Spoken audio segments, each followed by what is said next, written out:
Mr. Deputy Chairman, I'm happy to be able to speak in this House once again.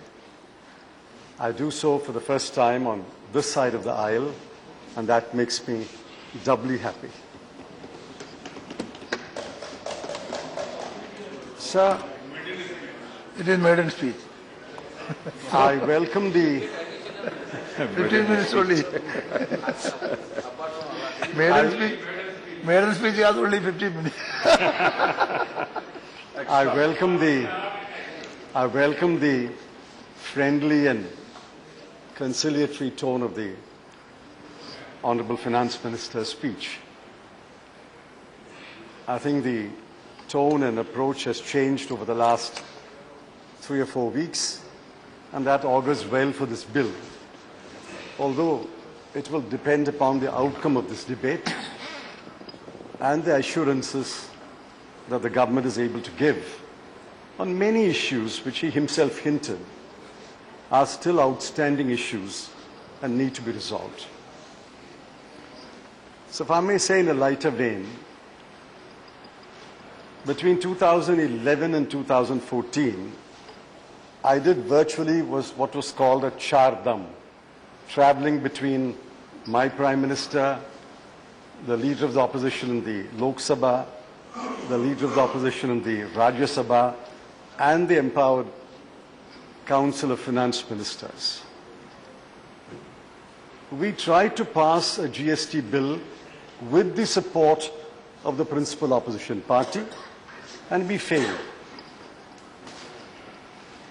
In the last about 18 months, the government tried to pass it without the support of the principal opposition party, and I'm glad you also failed. Today, if we pass this bill, as I hope we will, and after we listen to your speech, it will be on the basis of serious discussions, serious negotiations, and serious debate. This is far too important a legislation to be passed on a partisan basis. In fact, I commented once, I hope the Finance Minister will pass the bill not on the strength of numbers, but on the strength of his arguments. So I'm glad that the Finance Minister acknowledged that it was the UPA government which first officially announced government's intention to bring about a GST. On 28th of February 2005, it was announced in the Lok Sabha in the course of the budget speech, and I quote, "In the medium to long term, it is my goal that the entire production distribution chain should be covered by a national VAT, or even better, a goods and services tax encompassing both the centre and the states." Unquote. It has, of course, taken us 11 years to arrive at this point, but I think the journey has been a learning experience for everyone. So let me make it very clear that the Congress party was never opposed to the idea of a GST. In fact, I believe about an hour ago, the Finance Minister said so much in an interview to a television channel, and I thank him for making that acknowledgement. We were never opposed to the idea of a GST. We are not discussing or debating the idea of a GST. That debate has gone on in this country for several years, and I think the country is now ready to embrace the idea of a GST. Just as the 2011 GST bill introduced by Mr. Mukherjee was opposed by several parties, including the BJP, the 2014 bill is being opposed. The idea was not opposed, the bill was opposed. Because we felt that it was possible to have a more perfect bill. And I choose my words carefully. There can be no such thing as a perfect bill. And in a legislation as transformative and as revolutionary as the goods and services tax, I don't think anyone from the government side will claim that this is a perfect bill. It can never be a perfect bill. But when we found that there were too many flaws in the bill. And many of those flaws could be fixed by addressing them seriously. We decided that we cannot support the bill. I'm happy that in the last few weeks there has been a serious engagement by the government with the opposition parties, including my party, and I'm glad that considerable progress has been made. Sir, there are four major issues. I will touch briefly upon the first three issues because it is the last issue that concerns me most, and I want to take my time dealing with that at some length. The first is, I wish to point out to the Honourable Finance Minister that there are still pieces of clumsy drafting in this bill. For example, you have, in the present list of amendments circulated, you have made some provisions of what will go into the Consolidated Fund of India and what will not go into the Consolidated Fund of India. This problem should have been noticed much earlier. It should have come in the draft bill. But it has come today in the form of an amendment. And while I will not take too much time explaining what I have in mind, if the Honourable Finance Minister reads it more carefully, he will find that these are exquisite pieces of clumsy drafting. Revenue has to go into a consolidated fund. That is the mandate of Article 266 of the Constitution. It has to either go into the Consolidated Fund of India or the Consolidated Fund of a state. It cannot go nowhere. And I'm afraid the draft amendment circulated leaves this question unanswered. I can understand the problem that you faced.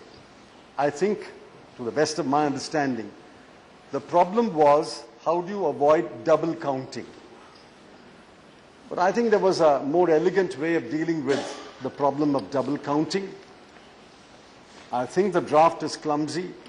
Maybe it can't be rectified at this stage when we are in the final stages of debating the bill.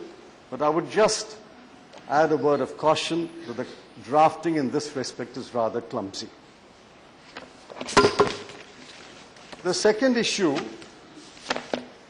was, I think, an issue that could have been resolved in 5 minutes. How can you, in a destination-based tax, have a retrograde provision like some states being allowed to impose an additional 1%? What is the rationale of a GST? A rationale of a GST is we must avoid multiplicity of taxes. We must avoid cascading of taxes. And we must be able to capture every taxable transaction. If you give to some states the power to impose an additional 1% tax, and in the bill that was circulated, it could have been imposed by more than one state, as goods pass from state A to B to C to D. It would have led to multiplicity of tax rates, it would have led to cascading, and it would have led to a situation where several transactions may or may not be captured. This was immediately pointed out. But I think the government was, during that time, not today, rather stubborn. The chief economic advisor of the government pointed out that this was a retrograde provision and this should be scrapped. And I'm happy that this has been scrapped.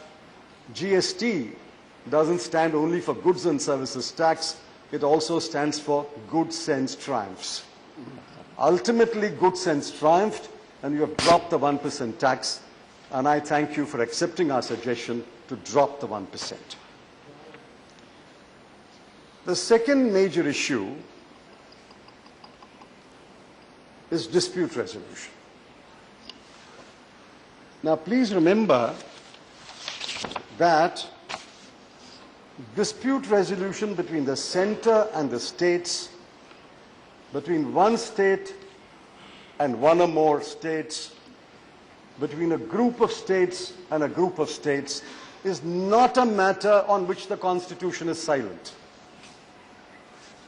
Whatever we do here must acknowledge the fact that the Constitution is not silent on dispute resolution between states. Article 131 speaks loud and clear. It provides for a machinery for dispute resolution. Nothing that we do here can derogate from Article 131 unless you amend Article 131. And that is not what we are doing today. Which is why the bill introduced by Mr. Mukherjee in 2011 laid out a clear provision for dispute resolution called the Dispute Resolution Authority, and recognized that dispute resolution is an exercise of judicial power. Just as the government is zealous of guarding its executive power, just as we in Parliament are zealous of guarding our legislative power, the judges of this country are zealous about guarding their judicial power. Time and again, the judges have said, if you encroach upon our judicial power, we'll strike it down. I still maintain that the provision introduced in Mr. Mukherjee's bill was the best provision, or clearly a much better provision than the provision introduced in the present bill. The draft circulated was abominably deficient. It did not even require the GST Council to establish a mechanism. It said may lay down the modalities. In discussions with us, and I believe discussions with other parties, it was pointed out to the government that this is hopelessly deficient. You must oblige the GST Council to set up a dispute resolution authority, and it must be set up ex ante. A mechanism cannot be set up after the dispute arises. That is the difference between rule of law and rule by law. In a country governed by rule of law, the dispute authority is known to everybody even before a dispute arises, so that you know if a dispute arises, you will go there. If you set up the machinery after the dispute, that is not rule of law. That is show me the person and I'll show you the rule. I'm glad that some strengthening has been done to this provision. I would still urge the Finance Minister, if he is inclined to do that, to strengthen it. There is still time to strengthen it. During the course of this debate, he can move an official amendment. I would still urge him to say that the clause which he is introducing now, namely amendment number 7 to clause 12, can be strengthened. It only contemplates disputes arising out of the recommendations of the GST Council. I think he should add disputes arising otherwise also between states should be added. And in the first part of that amendment, he should say the Goods and Services Tax Council shall, by regulation, establish a mechanism. I think it is still deficient. I'm not sure whether it is constitutionally suspect. It may be constitutionally suspect, but I'm trying to save that provision. It falls far short of the provision introduced by Mr. Mukherjee. But given that that is the best that the government can do at the moment, I would still urge him to amend that provision to say that the GST Council shall, by regulation, establish a dispute resolution mechanism and also include disputes arising otherwise than out of the recommendations of the GST Council. So I now come to the most important part of this bill, the heart of the bill, the core of the bill. This is about the rate of tax. I will, sir, presently read portions from the Chief Economic Advisor's report. The heart of this bill is, what will the tax be? It is not a matter between Union Finance Minister and State Finance Ministers. There is a third line to the triangle. That is the people of this country. Every Union Finance Minister wants to maximize revenues. Every State Finance Minister is under pressure to maximize revenues. There's nothing wrong with that. But please remember, we are dealing with an indirect tax. An indirect tax, by definition, is a regressive tax. Any indirect tax falls equally on the rich and the poor. If you buy a soft drink bottle, whether a rich man buys it or a poor man buys it, he pays the same excise duty on that soft drink bottle. That is why world over, indirect taxes being regressive in nature, the trend is to keep them as low as possible. I'm sure many members have read the Chief Economic Advisor's report. If not, I would urge you to please read it. The cover tells the story. In high-income countries, the average GST rate is 16.8. In emerging market economies like India, the average is 14.1. So world over, there are over 190 countries which have one form or other of GST. It is between 14.1 and 16.8. The idea is, being an indirect tax, it should be kept as low as possible. The taxes that fall more on the rich and less on the poor are income tax and corporate tax. Those are the taxes consistent with other goals which a country may have. Those are the taxes which must be your principal source of revenue. In fact, for many, many years in this country, we had a complete tax distortion. The collection from indirect taxes was larger than the collection from direct taxes. I think we crossed the line sometime in the year 2006 or 2007, maybe 2008 we crossed the line when the collection from direct taxes overtook the collection from indirect taxes, and that remains so even today.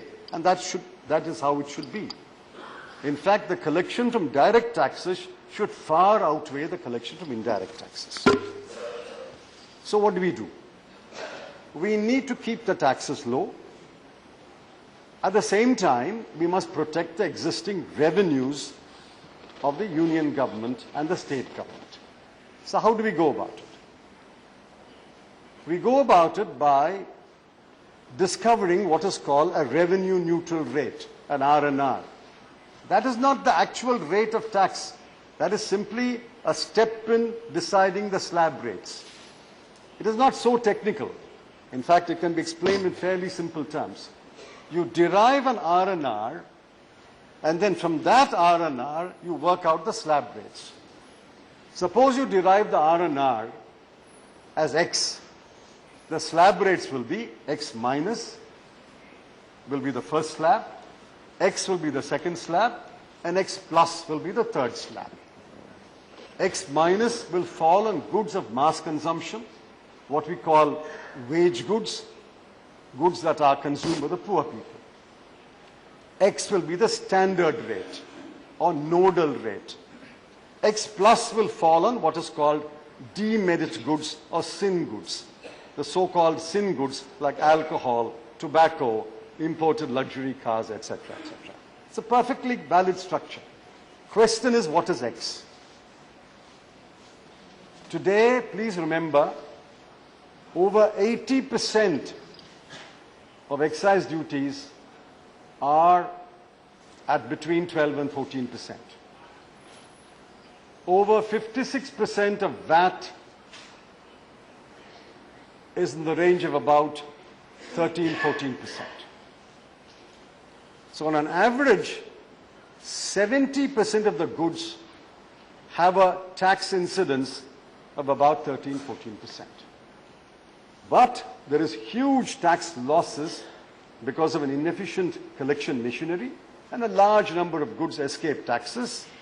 They are neither captured by the union nor captured by the state, etc., etc. GST is supposed to be a more efficient tax. If the union captures it, it cannot escape state tax. If the state captures it, it cannot escape union tax. Therefore, it is more efficient. And because it is non-cascading, more people will comply with it. Because it is a self-audit method, a chain of transactions, it's very difficult to escape the tax. All these are argued everywhere, and I don't wish to repeat those arguments. Now, the chief economic advisor of the government, working with experts, including state government's representatives, arrived at an R&R of 15 to 15.5, and then suggested that the standard rate should be 18.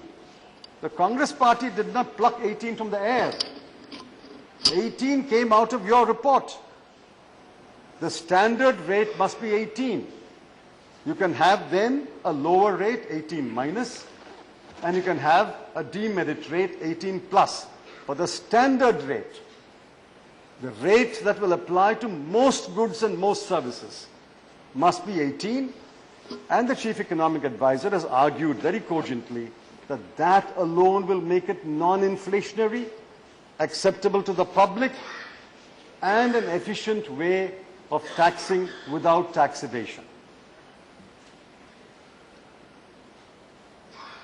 Now, when we say cap the tax rate, what are we saying? We are saying this rate should not be changed by the whim of the executive. Today, excise duties are changed by the whim of the executive. 3 days ago, they reduced petrol and diesel. 3 days later, they may increase petrol and diesel. They don't come to Parliament for approval. Customs duties are changed by the whim of the executive. But income tax cannot be changed by the whim of the executive because it is enshrined in the law. Therefore, we argue, please now, on the basis of your own reports, cap the rate. When we use the word cap the rate, what do we mean? It cannot be changed by the whim of the executive. A rate must only be changed with the approval of Parliament. Now I ask all of you, do you agree with me or do you disagree with me on the question that a rate of this importance must be changed only with the approval of Parliament? It cannot, ought not to be changed at the whim of the executive. Now I want you to speak up loud and clear and tell the people of India that we don't want Parliament to change the rate, we want the executive to change the rate. The people of India expect low indirect taxes. There are a lot of people, a lot of corporates I've seen over the last few days speak up for passing the GST bill. It doesn't matter to them whether the rate is 18 or 20, they will pass it on to the consumer. And anyway, there are many voices in the government who speak up for the corporate supporters. But somebody must speak up for the people. And that is precisely what my party is doing, what I'm doing today. In the name of the people, I ask you to keep this rate at the rate recommended by your CEA, namely the standard rate should not exceed 18. I know you're not incorporating it in the Constitution Amendment Bill, but willy-nilly you have to incorporate it in the GST bill. No tax bill will survive judicial scrutiny unless a tax rate is mentioned. So today, you may avoid mentioning a rate, but 3 months later, when you come back with the GST bill, the CGST bill and the IGST, now called Goods and Services Tax on Interstate Trade and Commerce, must mention a tax rate. And we will repeat this demand again there. In the meanwhile, we will campaign throughout the country, appealing to the people of India to support the idea that this tax, the standard rate of GST, should not exceed 18%. I do not, greatest respect, I do not buy the argument that by fixing the standard rate at 18%, the states will lose revenue. Just read paragraphs, please read paragraphs 29, 30, 52 and 53 of this report. It categorically argues on sound data that a rate which is the standard rate, which is based on an implied R&R of 15 to 15.5, a standard rate of 18, will protect the revenues of the center and the states, will be efficient, will be non-inflationary, will avoid tax evasion, and will be acceptable to the people of India. However, if the government doesn't care about inflation, doesn't care about acceptability to the people of India, doesn't care about efficiency, go ahead and charge 24%, charge 26%. But that is defeating the purpose of GST. If you're going to charge 24 or 26 ultimately on goods and services, why bring a GST at all? Your excise and your customs will take care of it. Please remember, your goods and services today represents 57% of India's GDP. It suffers a tax rate of about 14% today. Or with Swachh Bharat cess and other cess, it may have gone up to 14.5%. But if you suddenly jack it up to something like 24%, it is hugely inflationary. Let me caution you, let me go on record. It is hugely inflationary, and there will be a huge backlash if you raise the service tax rate from the current 14.5 to about 23 or 24. Likewise, in VAT, most goods suffer a very low rate of VAT. There are a huge number of exemptions, only 56% of the standard rate. If you suddenly jack it up to 23 or 24%, it will be inflationary. And a high rate will lead to tax evasion. And high rate will mean an inefficient system. So I would urge the government to reflect again. Yes, we have today agreed, because I believe even the government has not made up its mind of what the R&R is. And the government and the state ministers are not agreed on what the R&R is. In the last meeting that took place last Tuesday, according to our sources, according to our information, there was a clear cleavage, a disagreement between the state finance ministers on the one side and the union finance minister on the other. I can't vouchsafe for this, that they have not agreed on an R&R. They're going to go back to the drawing board and work on the R&R. And perhaps within the government, I don't know, perhaps within the government, there is a disagreement between the Revenue Department and the Economics Division. I don't know either. But eventually you'll have to come to an agreement on this point. And eventually you'll have to put a rate in a tax bill. I, on behalf of my party, loudly and clearly demand that the standard rate of GST, which applies to most of the goods and services, over 70% of the goods and services, should not exceed 18%, and the lower rate and the demerit rate can be worked on that 18%. Sir, the worry that we have is creeping taxation. Every government has been guilty of creeping taxation, including mine. I'm not denying that. But that is precisely what Parliament is for. Taxation is the exclusive power of Parliament. It should remain the exclusive power of Parliament. We can give some flexibility to the executive, but eventually it is Parliament which must call the shots on what the rate is. That is why I appeal to you. While today we may not put the rate in the Constitution Amendment Bill, tomorrow when the bill comes, a rate has to be mentioned, and we will, in the meanwhile, campaign and persuade all political parties and all sections of the people that a standard rate of 18% is the most acceptable rate given the economic situation of this country. I want an assurance from the Finance Minister. This is far too important legislation which will last for the next 50, 100 years to hide behind any technical arguments. I want an assurance from the Leader of the House, the Honourable Finance Minister, my good friend and fellow lawyer, that when that bill is brought, it will be brought as a financial bill and not as a money bill. Therefore, both houses will debate and vote. too many bills have slipped through the cracks as money bill. It has been challenged in the Supreme Court by one of our distinguished colleagues here. And let us see what the outcome is.